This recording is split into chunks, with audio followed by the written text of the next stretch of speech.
Imagine being trapped in the heart of a dense forest, shrouded in darkness, as rain cascades down relentlessly. The chilling air sends shivers down your spine, but what sends you into a state of sheer terror is the haunting sound of a bell that echoes through the trees. Its eerie chimes reverberate around you, growing louder and closer with each passing moment, as if a malevolent presence lurks just beyond your sight.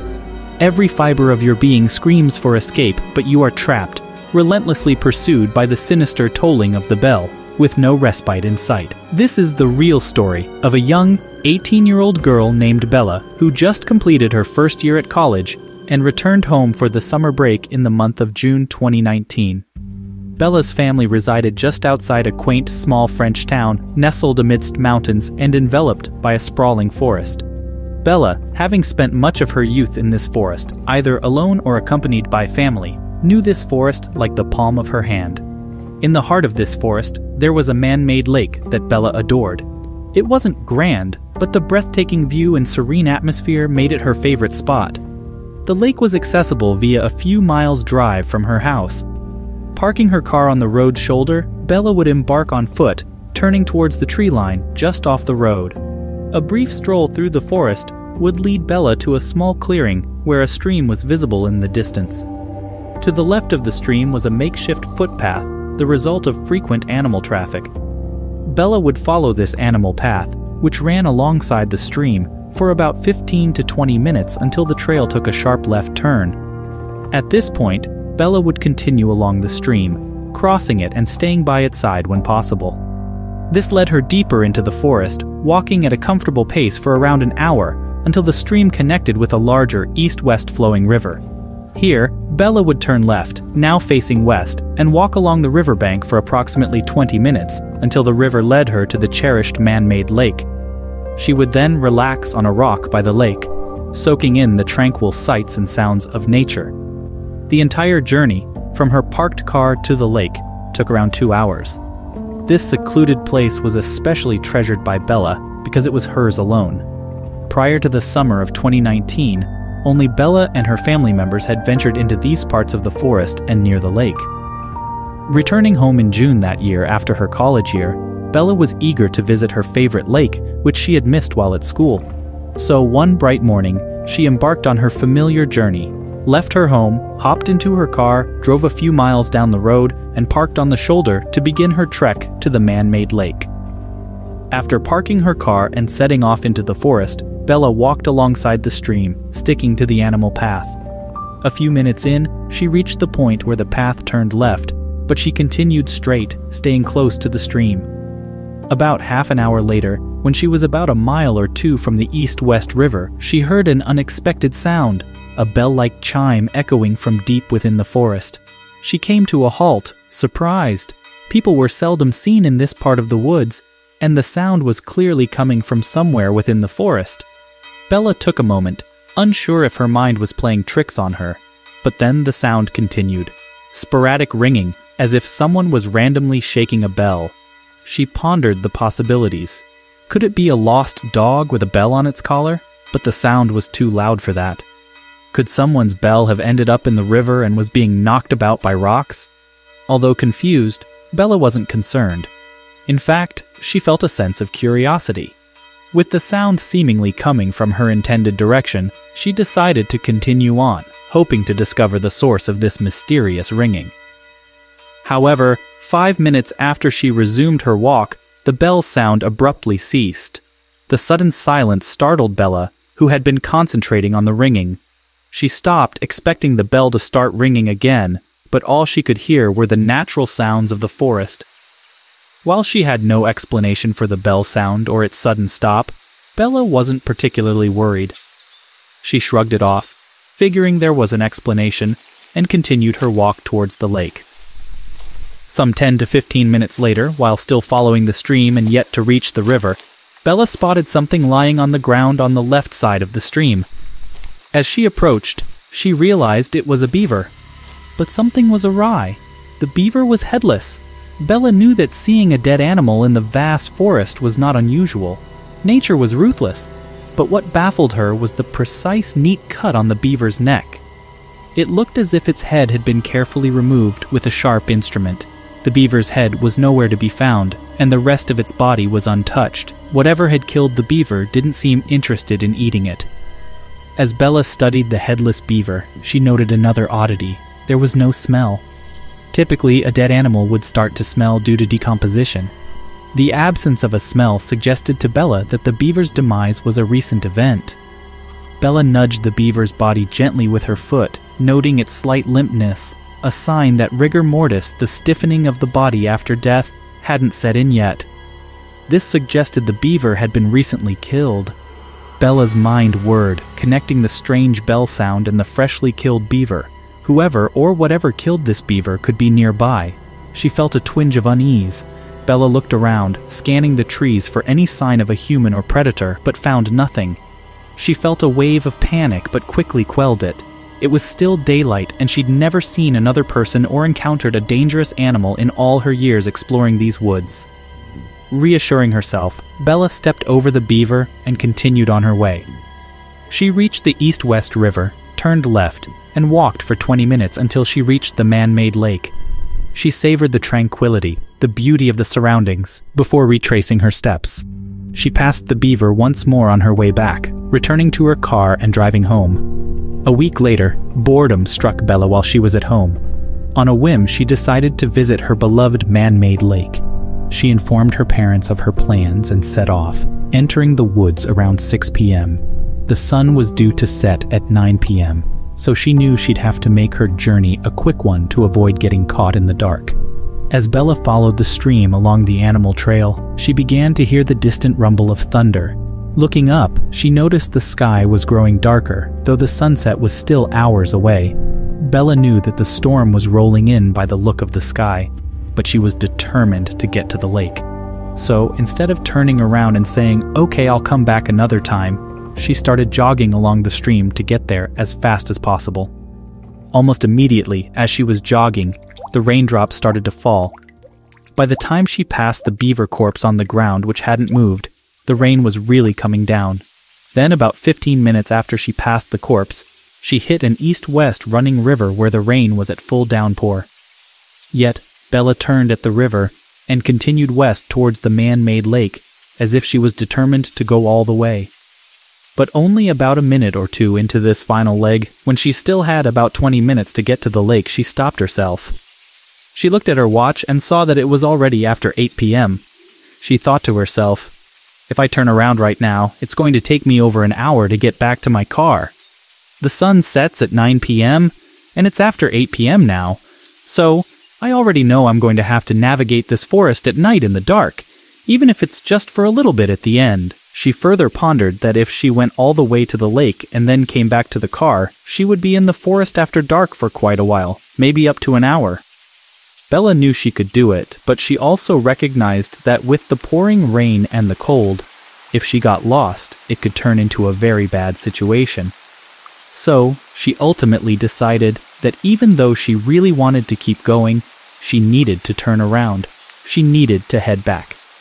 So Bella turned around and walked back up alongside the east-west running river to where the stream fed into it. She turned and began walking south along the stream, heading back towards the car. Because the visibility was starting to get quite bad due to the dark, and with her head down due to the rain, she was focused on not tripping over rocks or stepping on muddy areas. After walking for about 15 minutes, something suddenly hit her on the top of the head. Reflexively, she looked up and put her hands in front of her face to protect herself. She saw what she had run into. It was the beaver corpse. It was hanging from a string that was dangling off a branch right above her. The beaver's head had been retrieved and stitched onto the front paws of this beaver. She was looking at this beaver that was dangling from a rope, carrying its own head, and she had walked square into it. Her first reaction was to gag. She felt like she was going to vomit. She was so disgusted. Then, she began frantically rubbing at her hair where this thing had made contact with her, fearing the possible contact with decomposition juices. After frantically patting at her head, she stopped, and something truly terrifying dawned on her. Whoever strung this beaver up to this tree and then stitched its head onto its paws, had done that in the last 30 minutes. Because 30 minutes earlier, when she was on her way in, she remembered passing the beaver carcass on the ground. She saw it. It had not moved from where it was the week before when she first saw it. But now, this beaver was strung up in a tree. As she started putting the pieces together, Bella realized that if someone had just done this, they were probably nearby. By this point, it was really starting to get dark, and the rain was pounding all around her. She began whipping her head around, looking in all directions to see if there was someone out there who had done this. But as she looked, all she saw was dark forest in all directions. She knew she was at least 1 hour, even if she ran from her car. Suddenly, she was overcome with panic. In an effort to calm herself down, she told herself, "Okay, I need to get out of here, but I have to walk. If I start running right now, this is going to turn into a complete nightmare." So she carefully walked around the dangling beaver corpse and started walking along the stream. As soon as she was past the corpse, she felt the hairs on the back of her neck stand up. She could hear movement behind her. She didn't know what it was. It could be a deer or some other animal, but she was too afraid to turn around. Even though she was trying to tell herself to calm down, to just keep walking, she felt herself starting to speed up. Eventually, she was just running down the stream, sprinting away from the beaver corpse and whatever it was that was moving around in that area. At some point, she got so winded from sprinting so fast that she came to a stop, maybe 5 or 6 minutes after seeing the beaver. As soon as she stopped, she heard the sound of a bell. It was the exact same sound she'd heard the week before, a constant, sporadic ringing. In her panicked state, she didn't know where it was coming from. It was now completely dark out, and she was terrified. There was someone or something behind her that had strung the beaver up, and they were probably watching her, yet she couldn't see them. Despite being beyond winded and barely able to breathe, she started sprinting as fast as she could. She was stumbling and falling over rocks, tripping because she wasn't really looking where she was going. In the background, and all around her, she could hear the bell chiming and something moving around in the woods. Bella pulled out her iPhone from her pocket and dialed her father as she ran. With the phone to her ear, she was crying and panting, barely able to breathe. Her father picked up, and she was so relieved to hear his voice. But she couldn't even form a coherent sentence. Instead, she cried, wailed, and pleaded with him. "Dad, come out to the forest. Meet me at the spot where the trail veers away from the stream. Meet me there. There's someone in the forest that's chasing me, and I can't see them." Her father, on the other end of the phone, didn't know what to make of this, but he could hear the primal fear in his daughter's voice, so he didn't ask any questions. "Bella, stay on the line. I'm coming to meet you right now," he said. And with Bella still on the line, her parents rushed out of their house, hopped in their car, and sped the couple of miles down the road to the spot where their daughter had parked her car. As they entered the woods, they heard the far-off sound of the bell echoing through the trees. It was the same sound they could hear over the phone, intertwined with their daughter's panicked screams. Their hearts raced as they ran up the stream, guided by Bella's voice and the disturbing sound of the bell. Meanwhile, Bella, still a good 10 or 15 minutes away from where her parents were headed, was running on sheer adrenaline. She was physically exhausted, but kept pushing forward. The sporadic ringing of the bell was getting louder and louder, like whatever was causing the sound was gaining on her. Branches and twigs cracked ominously behind her, and the bell sounded like it was right behind her head. In a moment of defeat, Bella stopped. She was too far away from her parents to make it to them in time. Fearfully, she turned around to face whatever was chasing her. She stood on the edge of a clearing, the trees parting just enough for moonlight to shine down and illuminate a space about 50 feet wide. At first, she saw nothing. Then, a tall, dark figure walked into the clearing. It was holding a bell at its waist that violently rang with each step, the source of the haunting sound that had pursued her. Bella stared at the figure in disbelief and terror, unable to comprehend what she was seeing. All she knew was that it was coming straight for her. A surge of adrenaline jolted through her, and she turned around, running faster than she ever had before. The sound of the bell got louder and faster, each ring a step it was taking towards her. Bella began to lie, screaming out loud that she was on the phone with the police and they were right up ahead. Meanwhile, her parents had reached the meeting spot. Unable to sit still, her father rushed into the woods towards the sound of the bell and his daughter's screams. Moments later, Bella emerged from the forest and threw herself into his arms. He scooped her up and ran back to the meeting spot, where his wife was waiting. Together, they sprinted out of the forest, back to the car parked by the trailhead, and sped away. Back in the safety of their car, they were all crying, still reeling from the night's terrifying events. Bella tried to describe what she had seen, but found herself at a loss for words. Her parents had been on the phone with her during the ordeal, listening to their daughter's terrified screams. All they could say was, "I heard the bell." The sound seemed to confirm their worst fears, that something had indeed been out in those woods, something that had intended harm to their child. They drove straight to the police station, where Bella filed a report about what she had experienced in the forest. Afterwards, as a precaution, her parents took her to the hospital. Bella's horrifying encounter with the bell-ringing figure in the forest was over, but the memory of it would linger for a long time to come. Despite some bumps and bruises from her falls during her frantic escape, Bella was deemed to be physically okay by the doctors at the hospital. The following morning, police officers went out to the forest to investigate the area Bella had described. They searched all along the animal foot trail and stream where Bella had been, but found no sign of the dark figure with the bell.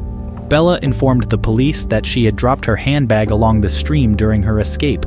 When the officers went to the area to look for it, however, they found that it had disappeared. Similarly, the beaver, once tied up to a tree and later found on the ground, was also missing. The only out-of-the-ordinary item police found was a neatly folded t-shirt placed under a rock a short distance from the stream, along the path Bella would have been running. But neither the police nor Bella and her family had any idea what the t-shirt signified. Ultimately, the police suggested that Bella likely encountered a mentally unstable individual living in the woods. They theorized that Bella's presence might have been seen as an intrusion, prompting this person to scare her off. But Bella had difficulty accepting this explanation. She truly believed she was in mortal danger that night. She couldn't shake the feeling that had her father not ran into the woods to literally carry her out, she might not have made it out alive. Recalling the moment she turned to face her pursuer, Bella couldn't help but think of the figure's abnormal movements. As it emerged into the moonlight, its strides didn't resemble that of a person, but rather, in Bella's eyes, a large animal. Since her ordeal, there have been no reports of strange sightings in those woods. However, the woods are rarely visited by anyone except Bella and her family, and they have since stopped going there altogether. So, whoever, or whatever Bella encountered that fateful night, it remains a mystery. It could still be out there, in the depths of the woods, undiscovered and unseen. Only the bell's chilling echo serves as a reminder of the terror Bella faced, leaving an eerie uncertainty hanging in the air.